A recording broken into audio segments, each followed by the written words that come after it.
Hi, this is Phil DeBella, and if you don't know already, in 2022, May, I'll be putting the dancing shoes on with my daughter, Annika, for Dancing CEOs, Queensland. She can dance and I can't, but the journey's going to be fun. And we're doing it all for a great cause. So Dancing CEOs has been around for a long time here in Brisbane. It's an amazing organisation and charity event. They raised over $500,000 this year, and I look forward to it in 2022. If you can give $5, $500, $5,000, whatever you can would be great to support a great cause. It goes to Women's Legal Services Queensland, who make sure that women and children that are affected by domestic violence are looked after. So a great cause, 100% tax deducted, no admin fees, which is something that we love about it. 100% of your donation goes to helping those that need it. So support Annika, support myself, and support Dancing CEOs. The link is provided below. Please give what you can.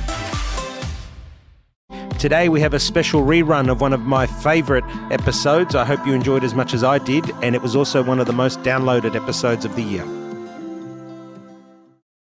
Today it gives me great pleasure to bring on not only just a good friend, but one of the world's best CEOs, Mr. Meij. Don, welcome. How are you, Phil? World's best. It's a bit out there. Come on, mate. You're a very talented man. You're one of the world's best, hands down. Certainly one of Australia's best CEOs. So for your innovative thinking, entrepreneurship, and what you've done with the Domino's brand is phenomenal. You started in as a delivery driver, and you've worked your way up to expand the business beyond belief. And so I think you deserve that accolade. But I'm going to run you through the 5 questions. I couldn't think of too many people much better than yourself to go through the 5 questions that I like to ask people, because I think you've got so much wisdom and depth to share with people. So we'll get stuck into it. What is your favourite mantra, words, quotes, or saying, and how does it inspire you? Yeah, the first one, I have 3 that I work really hard on. One of them is you can't retire and stay at Domino's. You know, a lot of people, when they get successful, and we're in a franchise organisation, some of our franchisees get quite significant. They get a lot of stores, start making some good money. And then, you know, a young manager will come up and say, Dom, why do you work so hard still? And I say, well, because, you know, in this business, you've got to be on it, always on it. You've got to understand all the numbers. And so one is you can't retire and stay. Number 2 is you've always got to turn up to training if you expect to play the game. And the analogy in that is that you've got to continue to learn. You know, if you don't continue to learn, you're going to get left behind, you're going to get dropped out. And the last one, which is the foundation of our whole business, is that the whole mentality of our business is to grow yourself to success rather than save yourself to success.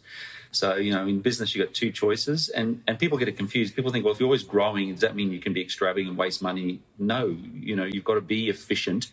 Otherwise, you know, all waste gets passed on to the customer, and therefore, you know, you outprice yourself in the business. So grow yourself to success is a model we call high volume mentality internally, but it's all about, you know, continually feeding that growth. Yeah, and 2 things that stand out, not only from knowing you, but from what you've said, is that you're at the top of the game. You know, Domino's is outperforming its competitors, doing amazing, but yet the dedication and devotion and time you put to being better tomorrow than what you are today is just outstanding and inspiring.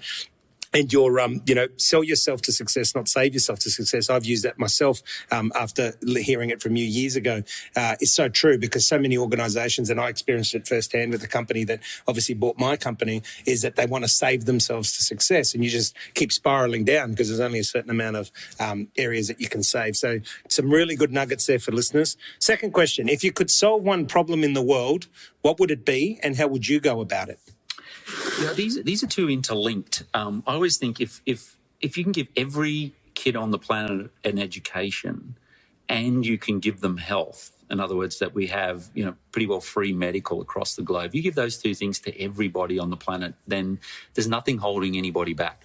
You know, whether you're wealthy or poor, if 2 kids rock up and they've got education, they've always got their health, then after that, it's just going to come down to what they do with that.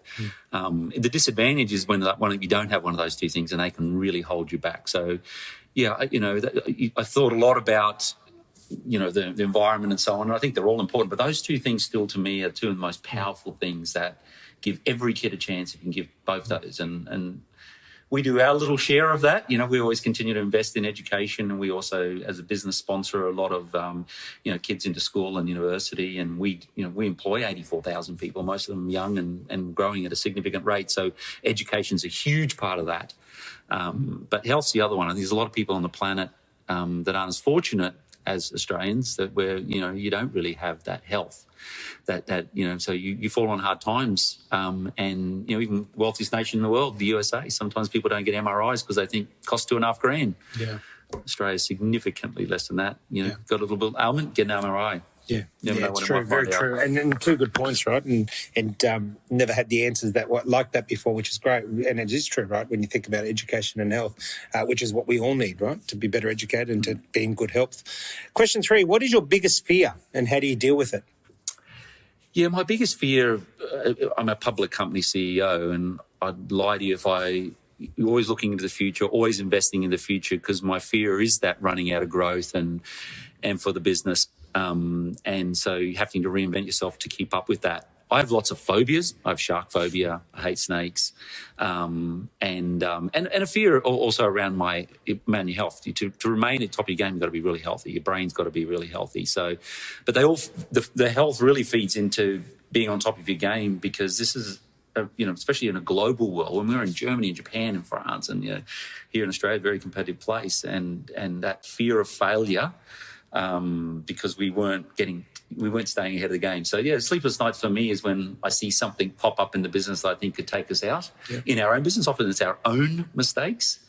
That's when my sleepless nights come. So how do you deal with it? Yeah, well, surrounding yourself with really good people helps, because to have good counsel all the time, and I don't have to decide everything in this business. There's a lot of really talented people. So, sharing those fears and concerns with really talented people, you help work together to solve it. And together, it's not one person trying to come up with every answer. But the other side about a lot of those sort of fears is that face the truth. A lot of people go in denial. My fear is more that we are in denial. So what is the truth? Because if you find the truth, and that means also make sure you don't surround yourself with yes people. Make sure you've got good friends that will also tell you what they really think. Because the problem in business is you can get consensus. Everyone starts believing their own bullshit all the time. So I'm really proud. We have quite an aggressive and objective team that challenge things, and we get to try to get to the truth. Even if that means bringing in people with completely opposite views just to hear their views, and that's how you find solutions. Yeah, some great points there. Excellent points. What lesson, experience, or moment in life has changed the way you think? Yeah, so I think it still comes back to this whole grow mentality. From a very young age, watching the two alternatives in our early startup of our business, we struggled, and we were trying to save ourselves rich. We always thought if we could reduce the break even of the business, we would therefore have more stores. But what we did is we just kept cutting corners for the customer.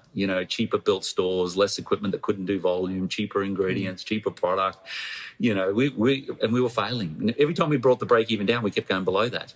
And as soon as we started investing to grow and investing in better product, better service, better image, better people, and so on, that's when we really took off. So that's never lost on me that at just about every point in your life you get this junction, and I learned that really, really early on, and I obsess about it. Yeah, no, it's great, and that's what brings on the innovation. Obviously, the forward thinking, 3-year strategy. I know you're always working, from 3 years at least ahead of what's going on and releasing 5 and 10 in some things. Yeah, it's fantastic. Last question. Finish this sentence. When I leave a room, I would like people to. Yeah, I think if people said that he contributed, that he added value, that he was genuine, that you felt like you sat with someone who cared and was ethical, that he listened. One of the downsides is often people like this, people are asking me the questions, and it's really, how do you keep turning the questions back around into questions to the individuals as well? So I think one of the best things you can do with people is really get to what they really want to know, and then genuinely give yourself to that. Because, especially as a young entrepreneur and so on, you feel like people are asking advice because you've got success and you want to give it because you want to help people. But actually one of the best things you can do, and I hope the value when you leave the room is someone says, gee, that guy was a pretty good bloke and he really did care and he really, he really did listen and he really got to my real answers rather than just some manufactured ones that he wanted to give me. Yeah. Well, I can tell you, as a friend, obviously, we've known each other for many years, it truly is the truth. And you've stayed grounded, you've stayed humbled, and you're the first one to give advice and help people. And I know that we caught up for dinner with the kids and they absolutely loved it. They still rave about it. The questions around the table that you asked and made everyone go around. So it's a true testament to what you've done. So, Don, it's actually an honour to have you on the show because not just obviously as a mate of mine, but the people that are listening to this are going to get so much value of what you've shared. And it also helps them understand that Domino's is not about pizza. Domino's is about community. It's about people. It's about a movement. It's about solving problems. It's about employing thousands and thousands, soon to be hundreds of thousands of people. So congratulations on your success and thank you again for being on the show. Thank you, Phil. It's been a pleasure. You've been listening to Phil DiBella, and this is FlashCast by PDB. Until next time, go be the best you can be.